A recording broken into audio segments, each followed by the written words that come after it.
하나님이 사랑하시는 비산동교회 성도님들, 지난 주일 평안하였습니까?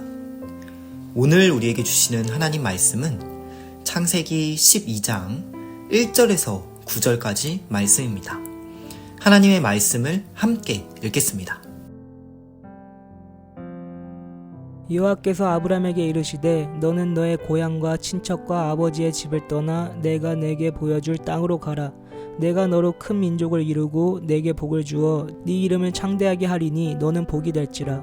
너를 축복하는 자에게는 내가 복을 내리고 너를 저주하는 자에게는 내가 저주하리니 땅의 모든 족속이 너로 말미암아 복을 얻을 것이라 하신지라. 이에 아브람이 여호와의 말씀을 따라갔고 롯도 그와 함께 갔으며 아브람이 하란을 떠날 때에 75세였더라. 아브람이 그의 아내 사레와 조카 롯과 하란에서 모은 모든 소유와 얻은 사람들을 이끌고 가나안 땅으로 가려고 떠나서 마침내 가나안 땅에 들어갔더라. 아브람이 그 땅을 지나 세겜 땅 모래 상수리 나무에 이르니 그때 가나안 사람이 그 땅에 거주하였더라.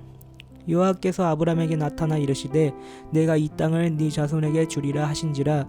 자기에게 나타나신 여호와께 그가 그곳에서 제단을 쌓고 거기서 베델 동쪽 산으로 옮겨 장막을 치니 서쪽은 베델이요 동쪽은 아이라. 그가 그곳에서 여호와께 제단을 쌓고 여호와의 이름을 부르더니 점점 남방으로 옮겨갔더라. 아멘. 기도하겠습니다. 신실하신 하나님, 오늘도 우리에게 말씀을 주시고 또 하루를 시작하게 하시니 감사합니다. 오늘 아브라함을 부르셨던 그 음성이 저희들에게도 들려지게 하시고 익숙함과 안정감을 따라가는 것이 아니라 오직 주님의 말씀만을 따라 나아가는 믿음의 한날이 되게 하여 주시옵소서. 예수님의 이름으로 기도드립니다.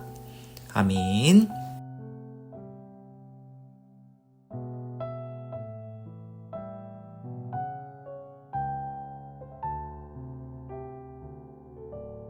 창세기의 흐름은 인간의 죄악과 타락 속에서도 하나님께서 구원의 역사를 멈추지 않으신다는 것을 분명하게 보여줍니다.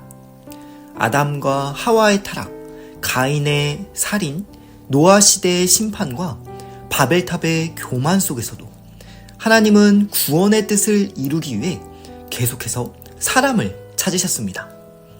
그리고 오늘 하나님은 75살 된 아브람에게 나타나셔서 이렇게 명령하십니다. 1절입니다.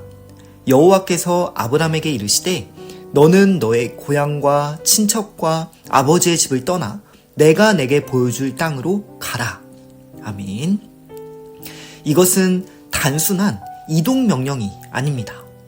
아브람이 의지해온 삶의 기반과 정체성, 익숙함과 안정감을 내려놓고 오직 하나님의 말씀만을 따라 떠나라는 명령이었습니다.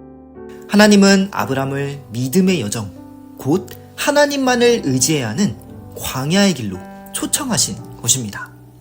이러한 부르심은 결핍과 고독과 불편함과 불확실성이 있는 험난한 길일 수 있지만 동시에 하나님의 놀라운 약속이 담긴 축복의 길입니다. 그러므로 이어지는 2절과 3절은 복의 말씀을 주십니다. 내가 너로 큰 민족을 이루고 내게 복을 주어 내 이름을 창대하게 하리니 너는 복이 될지라. 너를 축복하는 자에게는 내가 복을 내리고 너를 저주하는 자에게는 내가 저주하리니 땅의 모든 족속이 너로 말미암아 복을 얻을 것이라 하신지라. 아멘. 하나님은 아브람을 통해 큰 민족을 이루고 복을 주시며 그의 이름만을 창대하게 하실 뿐 아니라 온 땅의 모든 족속들이 아브람으로 말미암아 복을 받게 하실 것이라고 약속하십니다. 이것이 하나님의 크신 계획이시며 동시에 온 인류에게 구원과 복을 주시고자 하시는 하나님의 크신 소망이었습니다.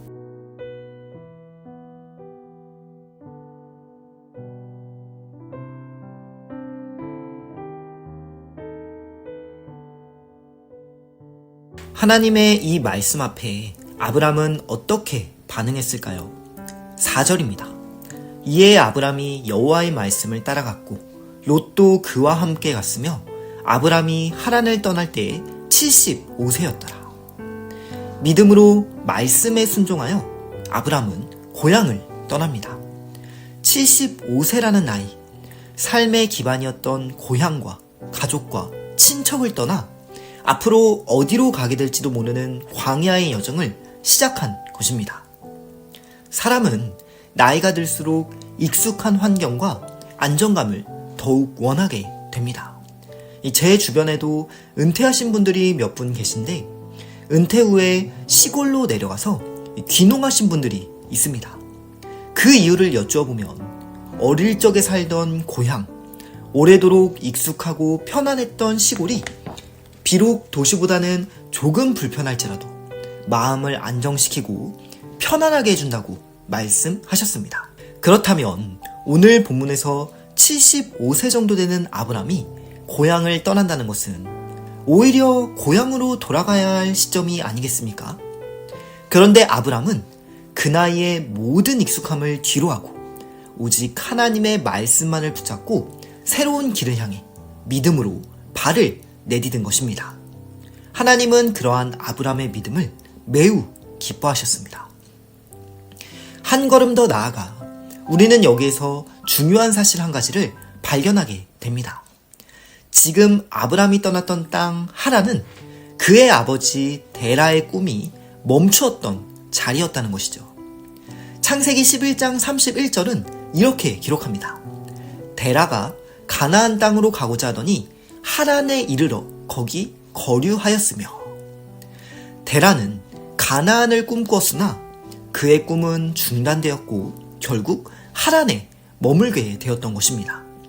데라의 소망은 하란에서 멈췄습니다. 그런데 하나님은 데라의 꿈이 멈추어진 바로 그 자리에서 아브람을 부르신 것입니다.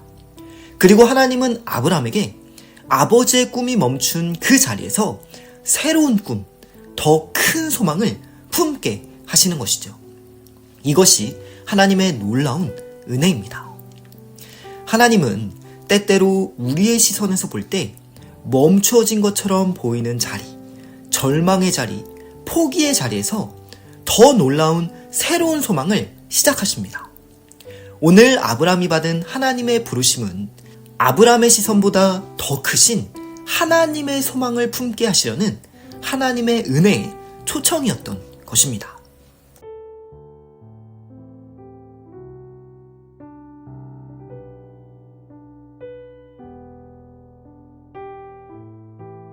오늘 아브람이 하나님의 말씀에 믿음으로 순종할 수 있었던 이유는 말씀을 주시는 하나님이 신실하신 분이심을 신뢰했기 때문입니다.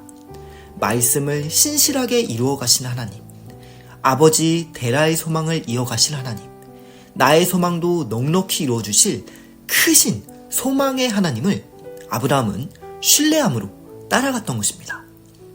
히브리서 11장 8절은 이렇게 말씀합니다. 믿음으로 아브람은 부르심을 받았을 때 순종하여 장래의 유업으로 받을 땅에 나아갈새 갈 바를 알지 못하고 나아갔으며. 아멘. 아브람은 갈 바를 알지 못했지만 소망의 하나님을 신뢰했기에 넉넉히 따라갈 수 있었던 겁니다. 그에게는 하나님에 대한 믿음이 있었기에 그의 길은 방황이 아니라 구원의 여정이 되었습니다. 아브라함의 소망은 허황된 희망이 아니라 반드시 이루어주시는 하나님의 약속을 붙드는 살아있는 소망이 되었습니다. 히브리서 11장 1절은 이렇게 말씀합니다. 믿음은 바라는 것들의 실상이요 보이지 않는 것들의 증거니. 아멘. 하나님을 믿는 믿음은 바라는 것들의 실상, 즉 우리 소망의 실상이며 그 증거가 된다는 것을 기억할 수 있어야 합니다. 하나님은 오늘 아브라함에게 이렇게 말씀하셨죠. 너는 복이 될 것이다. 땅의 모든 족속이 너로 말미암아 복을 얻을 것이다. 갈라디아서 3장 29절은 오늘 우리에게도 이렇게 말씀합니다.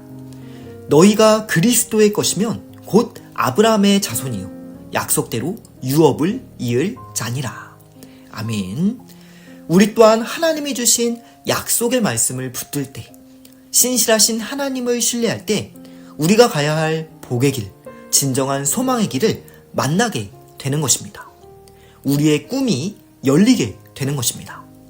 오늘 이러한 믿음을 가지고 담대함으로 인생의 한 걸음을 믿음으로 내디디시는 복된 한 날이 되시기를 주님의 이름으로 축복합니다. 기도하겠습니다.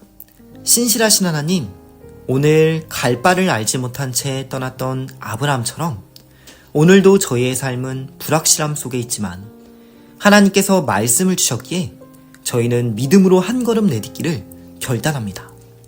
멈추어진 자리에서 새 소망을 주시는 하나님, 언제나 신실하게 구원의 길로 인도해 주시는 하나님, 그 하나님을 신뢰하며 저희의 인생도 방황이 아니라 생명력 넘치는 복의 삶이 되게 하여 주시옵소서. 오늘도 산 소망 되시는 주님을 신뢰하며 주님의 뜻을 따라 살아가는 복된 한 날 되게 하여 주시옵소서. 예수님의 이름으로 기도드립니다. 아멘.